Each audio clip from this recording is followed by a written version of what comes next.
ये दूध वाले में डालना दूध और उसमें दही डालना। अच्छा,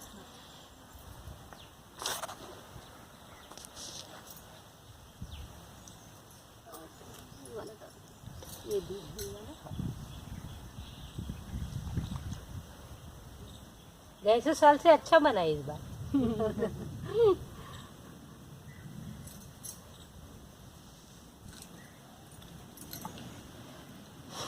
ఇది మనం పొలాల అమావాస్య చేస్తాం। इधर भी अमावस्या करते हैं। हम अमावस्या अगले अमावस्या आता ना, उस दिन ऐसा पूरा इस पे निकालते, दीवार पे निकाल के उसको हम क्या बोलते हैं, माँ मैं तेरा आंगन दूध दही से लिप रही हूँ, मेरा आंगन घूम और बोले तो मूत्र से बच्चों से घर मेरा भर दे। हाँ हाँ हाँ हाँ हाँ हाँ ऐसा फिर उसको नमस्कार करते, मैं तेरा आंगन में आज दूध दही से मैं ये कर रही हूँ, साफ कर रही हूँ, मेरा आंगन बच्चों से भर दे रही हूँ। बच्चों माँ के भी लिए बनाई हूँ माँ है, माँ मिट्टी का हर सब्जी आता है वो। वही षष्ठी। हाँ सही है, ऐसा ही बनाते हैं हाँ षष्ठी देवी। यहाँ वो का सुंदर बनाई देखो। यहाँ का मिट्टी तो पवित्र है, ऐसी जगह है कि मैं तो यहीं का मिट्टी से बनाती है।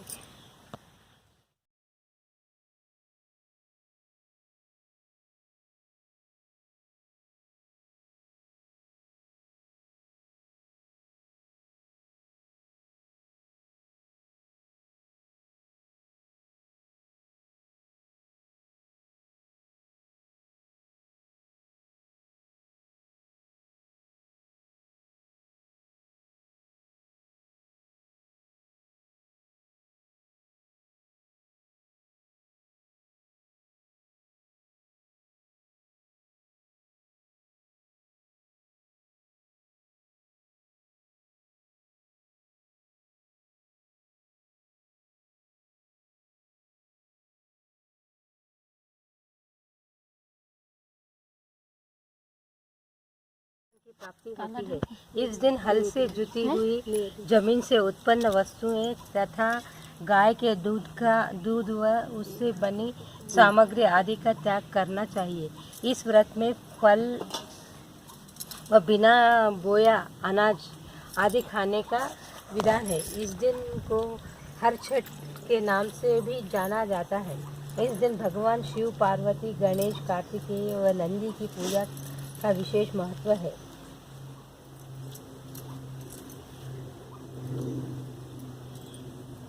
हलषष्ठी व्रत कथा की विधि। व्रत करने हेतु व्रत की कामना करने वाली सौभाग्य सुंदरी स्त्रियों को आमंत्रित करें। प्रातः काल उठकर नित्य कर्म से निवृत्त हो महुए का दातुन करे।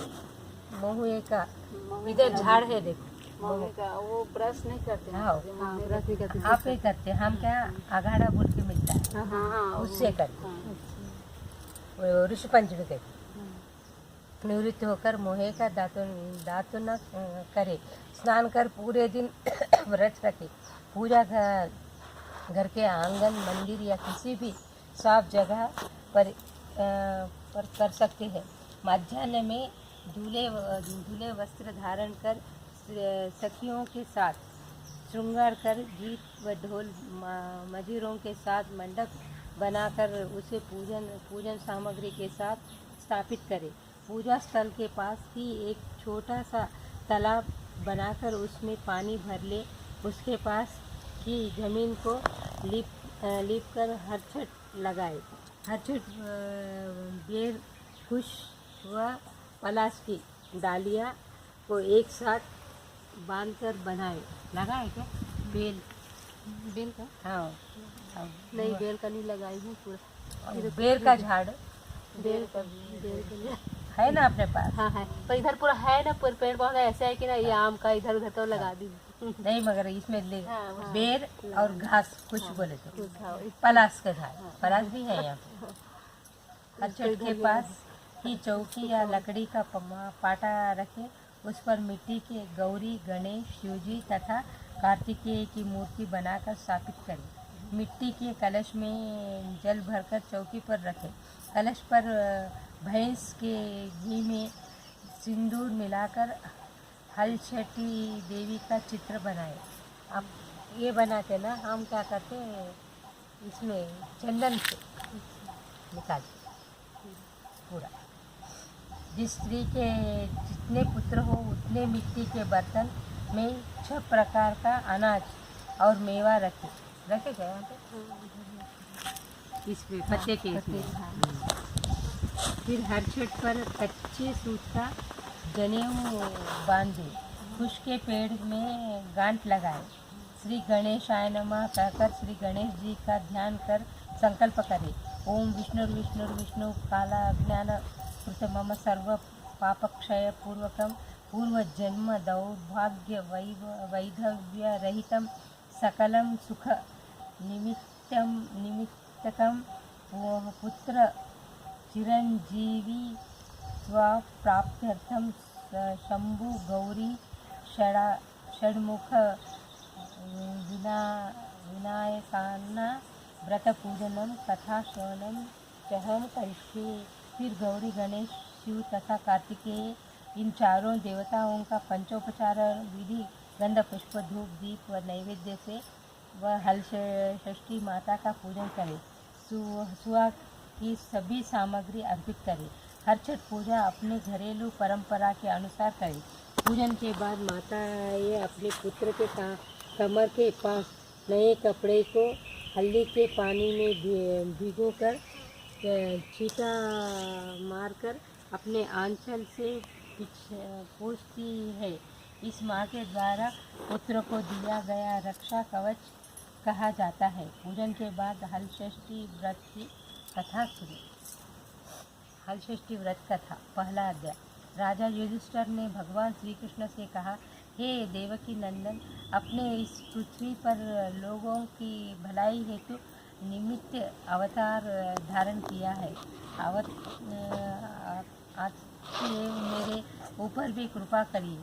सुभद्रा अपने बेटे अभिमन्यु के मारे जाने से बहुत दुखी है और शोक से अत्यंत पीड़ित होकर मरना ही चाहती है।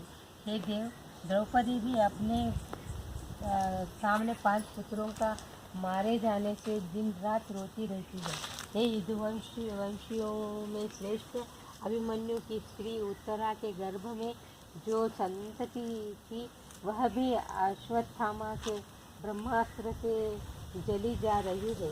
अश्वत्थामा ने अपने ब्रह्मास्त्र से उसके गर्भ को दग्ध कर डाला है। अतएव हे भगवान, संसार में माता पिता को संतान के बिना महादुख होता है और पिता भी अपने को तभी धन्य मानता है जब उसकी संतान उत्तम दीर्घायु व स्वास्थ्य हो। हे देवेश, आप वहाँ दान या व्रत बतलाइए जिससे माता पिता संतान शोक के दुखों से पीड़ित न होवे।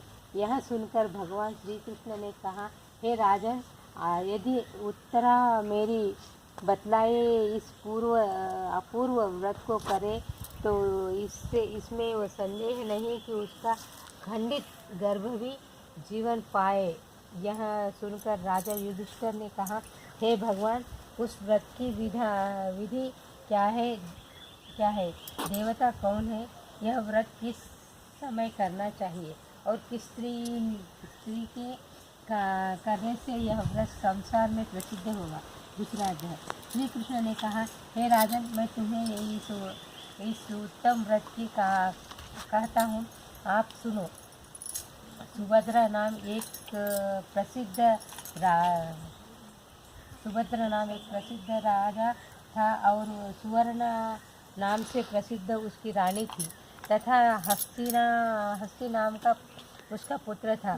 हस्ती ऐसे प्रतापी पुत्र हुआ कि उसने अपने नाम से हस्तिनापुर बनाया।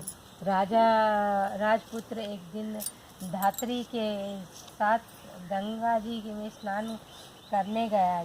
वहाँ बाल भाव से जल क्रीड़ा करने लगा। इतने में एक मगरमच्छ उसे गहरे जल में खींच ले गया। यह समाचार सुनकर पुत्र शोक से दुखी रानी सुवर्णा ने धात्री के पुत्र को भभकती हुई आग में डालकर वह अपने पुत्र की याद में विलाप करती हुई अपने प्राण त्यागने को तैयार हो गई। और राजा भी व्याकुल होकर आत्महत्या करने को तैयार हो गया। धात्री भी अपने पुत्र के दुख से दुखित होकर निर्जन वन को चली गई और मध्याह्न काल में देवता का पूजन करने लगी। वहाँ एक सोने मंदिर में पार्वती गणेश सहित शिवजी की विधिवत पूजन करती थी। वह नित्य प्रतिदिन पूजन व ध्यान करके तृण धान्य और महुआ खाकर देवता की पूजा व ध्यान किया करती थी। श्री कृष्ण ने युधिष्ठिर से कहा, हे राजन, इस तरह पूजन व्रत करते हुए उसको भाद्रपद मास की कृष्ण पक्ष षष्ठी के दिन नगर में एक अद्भुत दर्शन हुआ। अचानक उस धात्री का अति सुंदर पुत्र भाड़ के बीच से निकल आया। उसे देखकर राजा, रानी और सभी लोग बड़े विस्मित हुए। उसे जीवित देखकर चिंतित लोगों ने ब्रह्मज्ञान पंडितों से इसका कारण पूछा। राजा को यह रहस्य बताने के लिए शिवजी की आज्ञा से शिवस्वरूप दुर्वासा ऋषि वहां आ गए। अपने मूर्तिमान मनोरथ के सदृश शिवरूप दुर्वासा को आया जानकर राजा ने आगवानी की अर्घ्य आदि से उनका पूजन किया। फिर बारंबार नमस्कार कर यह पूछने लगे कि धात्री का पुत्र जलती हुई अग्नि की भट्टी में से कैसा जीवित हो गया।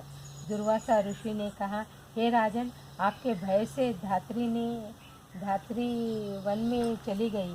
वह भक्तिपूर्वक पार्वती, गणेश, कार्तिक सहित शिवजी का पूजन और व्रत किया। उसी का यह महात्मा उत्तम फल है। हे राजन, आपको भी वह आज ही जाना चाहिए और उस व्रत को ग्रहण करना यशस्कर है। तीसरा अध्याय।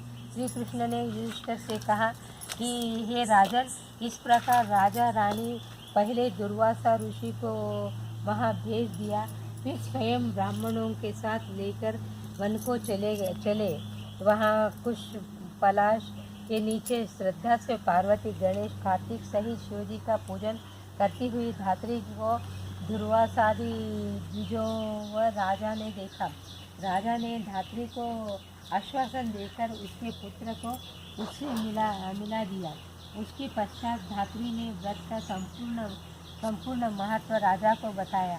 धात्री ने कहा, हे राजन, मैं आपके डर से जब से यहाँ आई हूँ, तब से केवल वायु का भोजन करते हुए शिव, पार्वती, कार्तिक व गणेश का पूजन करती हूँ।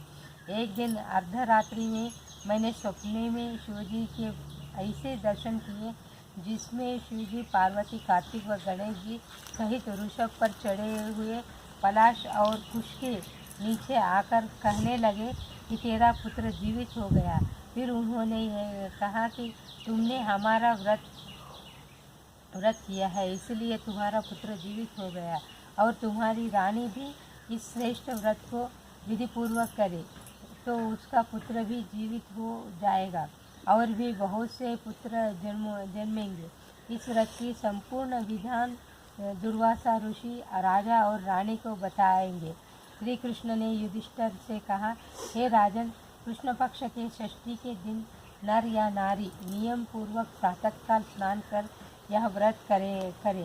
क्रोध व लोभ से वर्जित हो व्रत का नियम करके जब तक व्रत रखे तब तक जीव मात्र की हिंसा नहीं करनी चाहिए। व्रत संपूर्ण करने के लिए चींटी आदि का मार्ग उल्लंघन न करें और मध्याह्न में मित्रों सहित पुत्र अभिलाषी वाले मन से पलाश तथा कुश के नीचे शिव, पार्वती, कार्तिक व गणेश जी की मूर्ति बनाकर आगे कहे हुए पौराणिक मंत्रों से उनके प्रकार के धूप, दीप आदि और समय में उत्पन्न हुए सुंदर पुष्प अर्पण करें। भावयुक्त मन से सबकी पूजन करें। चौथा अध्याय। मंत्रार्थ संपूर्णार्थे पंचमुख शूलधारी नंदी भृंगी महाकाया आदि गणों से युक्त शिवजी को मैं नमस्कार करता हूँ। ऐसे शिवजी की प्रार्थना करें। शिवा हरकांता प्रकृति श्रेष्ठ हेतु सुख सौभाग्यदायिनी गौरी और धातृ को नमस्कार करता हूँ। ऐसे पार्वती जी की प्रार्थना करनी चाहिए। हे मयूर वाहन, आपको नमस्कार है। मैं हे क्रौंच पार्वती को विदीर्ण करने वाले कुमार विशाख और स्कंद आपको नमस्कार है। इस प्रकार कार्तिकेय की प्रार्थना करें। मूषक वाहन, लंबे पेट, सुंदर सुंड और एक दंत वाले गणेश जी को नमस्कार है। इस प्रकार गणेश जी की प्रार्थना करें। चारों देवताओं की प्रार्थना करके दीपक, चंदन, धूप और अनेक प्रकार के नैवेद्य से पूजन करें तथा गाजे बाजे सहित ब्राह्मणों का संग अपने घर को आवे। उस दिन महुए के पुष्प के साथ लीवर के ओदन, महुए के पुष्प लाए क्या?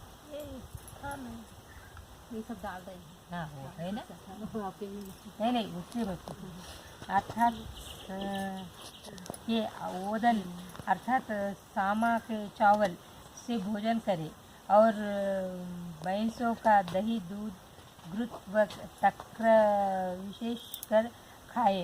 दुर्वासा ऋषि कहते हैं कि हे राजन, जो स्त्री पुरुष इस व्रत को इस विधि से करता है वह पुत्र और पौत्र से युक्त हो बहुत शीघ्र सुख को प्राप्त होता है। श्री दुर्वासा ऋषि के ऐसे वचन सुनकर राजा सुभद्र व रानी सुवर्णा ने वह व्रत वैसे ही विधि से किया। इस प्रकार व्रत करने से शीघ्र ही राजा सुभद्र का पुत्र मगरमच्छ के गले से निकलकर खेलने लगा। तब राजा व रानी ने दुर्वासा ऋषि के चरण स्पर्श किए। उस व्रत के प्रभाव से राजा के और भी दीर्घ आयु वाले महावीर्यवान बल और सत्ता गुण से युक्त कई पुत्र उत्पन्न हुए। जब से राजा सुभद्र यहाँ व्रत करने लगे तब से उनके राज्य में अतिवृष्टि, अनावृष्टि आदि उपद्रव, महामारी तथा दुर्भिक्ष आदि नहीं हुए और बहुत वर्षों तक राजा निर्विघ्न राज्य करता रहा। श्री कृष्ण कहते हैं कि हे राजन युधिष्ठिर, वरवर्णिनी उत्तरा भी यह व्रत करे तो सब दुख दूर हो जाएंगे। श्री कृष्ण के ऐसे वचन सुनकर युधिष्ठिर कृतार्थ हो गए। इस व्रत से वंश स्थिर होता है। हे राजन, जो कोई मनुष्य यह उत्तम व्रत करता है वह संपूर्ण पापों को नष्ट कर सूर्यलोक में पूजित होता है। श्री कृष्ण राजा युधिष्ठिर से कहते हैं कि हे राजन, इस तरह व्रत करने के पश्चात शास्त्रोक्त उसका उद्यापन करें। वह इस तरह की उद्यापन में सुवर्ण, महिषी, गौ व वस्त्र दान करके ब्राह्मणों को दे। सुवर्ण अथवा चांदी के सुंदर मूर्ति बनाकर वेदांग के ज्ञात ब्राह्मणों सहित उसका पूजन करे। विधि जानने वाले में श्रेष्ठ राजा युधिष्ठिर ने भी उत्तरा से यह व्रत कराया। इस व्रत के प्रभाव से उत्तरा के उदर में अश्वत्थामा द्वारा हत किया गर्भ हिलने लगा और तत्क्षण जीव को प्राप्त होकर प्रसन्न हुआ। वह गर्भ पृथ्वी पर राजा जन्मेजय का पिता परीक्षित हुआ। 5वां अध्याय। प्राचीन समय में एक नगर में बालिन रहा करती थी, जो दूध दही बेचकर अपना जीवन यापन करती थी। गर्भवती होने के कारण उसका प्रसव काल अत्यंत समीप होने से वह व्याकुल रहती थी। तो दूसरी ओर उसका मन हमेशा दूध दही बेचने में लगे रहता था। उसने सोचा यदि प्रसव हो गया तो दूध दही ऐसे ही पड़ रहा तो खराब हो जाएगा।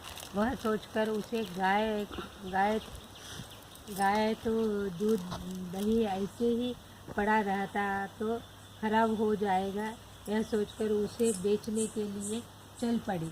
कुछ दूर चलने के बाद अचानक उसे असहनीय प्रसव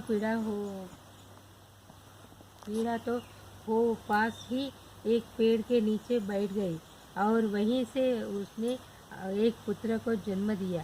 ग्वालिन को दूध खराब होने की चिंता होने लगी, इसलिए अपने पुत्र को वहीं पेड़ के नीचे सुलाकर गांव में दूध बेचने निकल पड़ी। संयोग से उस दिन हल षष्ठी का दिन था, इसीलिए सब लोगों ने भैंस का दूध चाहिए था, पर ग्वालिन के पास गाय का दूध था। उसने सोचा कि ऐसे तो मेरा सारा दूध खराब हो जाएगा, इसलिए उसने सभी को भैंस का दूध बताकर सारा गाय का दूध बेच दिया। उसी समय उधर वहाँ जहाँ पर उसने अपने बच्चे को छोड़ा था, उसके पास के ही खेत में एक किसान अपने खेतों के हल से जोत रहा था। तभी अचानक उसने बैलों के भड़क जाने से हल्का फल बच्चे के शरीर में घुस गया, जिससे वह मूर्छित हो गया। इस घटना से किसान बहुत दुखी हुआ, फिर भी उसने हिम्मत व धैर्य से काम लिया और पेड़ के कांटों से ही कच्चे बच्चे के चीरे हुए पेट में टाका लगाया और चला गया। कुछ देर में ग्वालिन दूध बेचकर वहां आई और बच्चे की दशा देखकर उसे समझने में देर न लगी कि उसने बच्चे की ऐसी दशा हलषष्ठी माता के प्रकोप की वजह से ही हुई है। अतः उसे अपनी करनी पर बहुत दुख हुआ और सोचने लगी कि मैंने झूठ बोलकर दूध बेचकर उनके व्रत को खराब ना किया होता तो मेरा बच्चा की ऐसी दशा ना होती। अतः मुझे गांव वालों से क्षमा मांगकर प्रायश्चित्त करना चाहिए। ऐसा निश्चय कर वहां गांव पहुंचकर सभी से माफ़ी मांगी और अपने बच्चे की दशा के बारे में बताया, जिससे सभी लोगों ने उसे क्षमा कर बच्चे की जल्दी ही ठीक होने का आशीर्वाद दिया। जब वहां वापस पहुंचे तो उसने पाया कि उसका बच्चा ठीक हो गया है, तो उसने मन ही मन हलषष्ठी माता को प्रणाम किया और प्रण किया कि कभी भी स्वार्थ के लिए झूठ का सहारा नहीं लेगी। तभी से पुत्र की लंबी उम्र के लिए हर छठ माता की व्रत किया जाता है और हलषष्ठी माता को बच्चों की रक्षा करने वाली माता भी कहा जाती है। छठवां अध्याय। यह बात उन दिनों की है जब मथुरा में कंस ने देवकी वासुदेव के 6वें बच्चे को एक कारागार में मार डाला।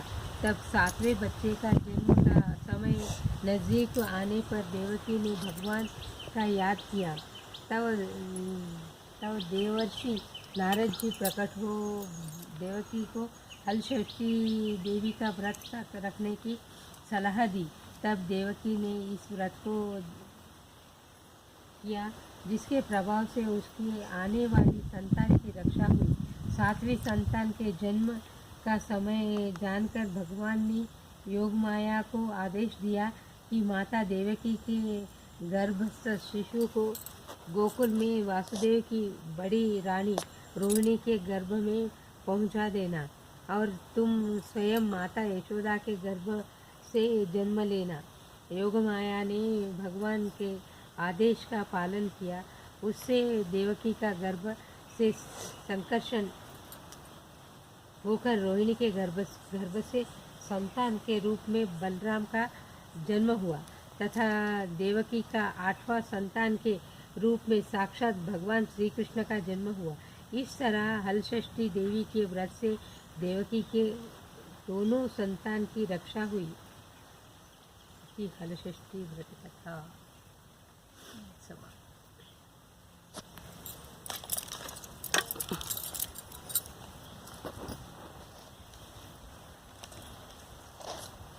उसकी माता सबके पास आई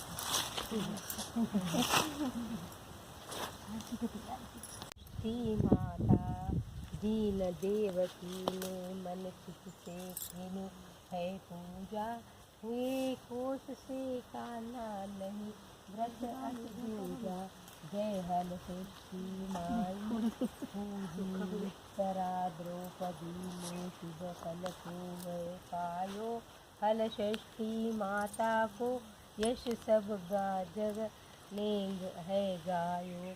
जय हलषष्ठी माई भक्ति वाली माँ को है ध्यायो। मातु कृपा से पांचों सुत जाने जीवित हो पायो। जय हलषष्ठी माई जय जय हलषष्ठी माई।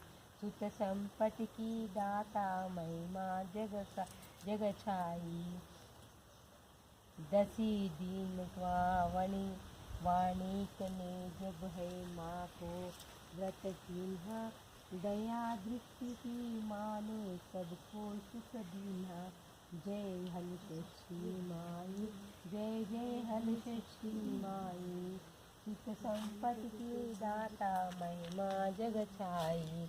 जो जन माँ को व्रत करी पूजे और सिर नावे, राम नारायण जगत में वो सुख संपत्ति को पावे। जय हलषष्ठी माई जय जय हलषष्ठी माई। कर्पूर लगा दो।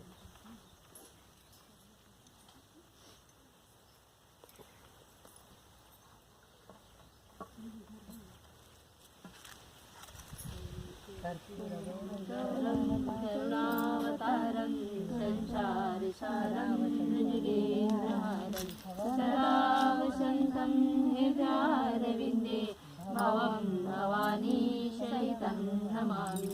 मन्दारमाला गुणिकायकाय कपालमाला विशेषणाय दिगम्बराय दिगम्बराय नमः शिवाय नमः शिवाय। नारायणोत्तम निखिलेश्वरोत्तम माता पिता गुरु आत्मा त्वमेवं ब्रह्मा विष्णु चतुर्दशमेवं। सिद्धाश्रमोत्तम दुर्वं प्रणम्यं सिद्धाश्रमोत्तम दुर्वं प्रणम्यं। अगले साल पलाश बेर और तीनों में झाड़ बताती तेरे को कुछ का तीनों लाके रखना। वो शिव जी का बहुत प्रिय झाड़ है। और पलाश और पेड़ का। अच्छा हाँ है ना, वो लाके इधर लगाना।